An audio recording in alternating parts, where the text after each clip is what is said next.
Hey, Matt Lentzner here from Breakpoint 40, where we talk about professional services as a business and an endeavor and how you take your company and have it run well and grow. So let's get started.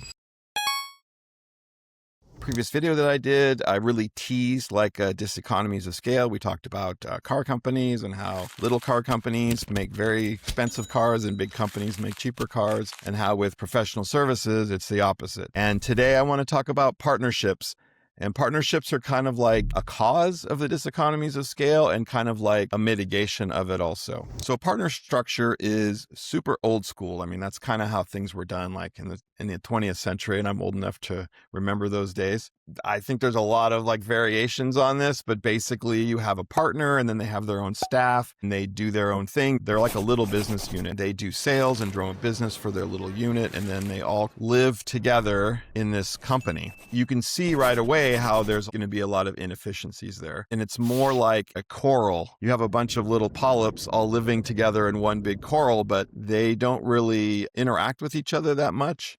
And they can't really help each other that much. It's kind of like passive help, like they can share resources, but they can't have like a highly integrated thing. So what that allows is corals can get huge, right? And you can just have all of these individual animals living in these little cells, and they can become very large. But as far as efficiency goes, it's just not that efficient. And so a big coral doesn't really have any advantages over a little coral. Can't do different things that smaller corals can do. It just does the same things more. And because we're all people, not little polyps living in corals, those inefficiencies get kicked down the road a little bit. So I talk about this magic number 40, right? But what happens when you have 40 partners now? Now you've kind of got the same problem again. Your company's bigger, obviously, because each of these partners has their own staff below them.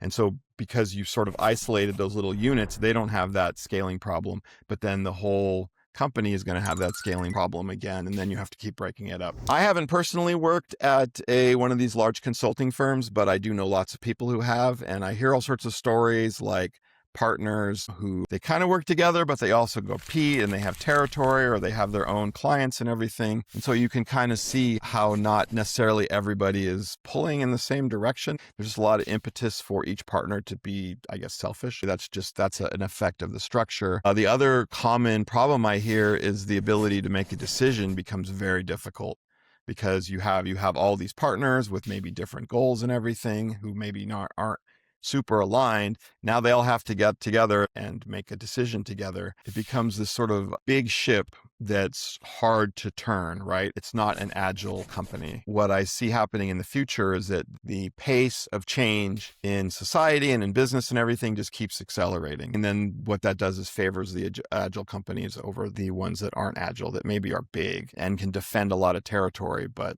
because they're not agile, people are just going to run rings around them. So partnerships is a way to get past that 40 barrier by just basically breaking up your company into smaller pieces. But then you're sort of kicking the can down the road. You're setting yourself up for just hitting that barrier again later. You haven't really solved the problem. So I guess the question is, how do you avoid the perils of a partnership? The best way to win is not to play the game. So when you're getting past 10 and you're on that way towards that 40, that breakpoint that's coming up in the future for you, it might be tempting to form a partnership. I would just say, just avoid that. You can do just fine with regular old corporate structure, with a CEO and with managers below them and all that kind of stuff. So it is going to take a little more thought on your part, instead of building this agglomeration of these partnerships, to actually build a company up with a structure and everything.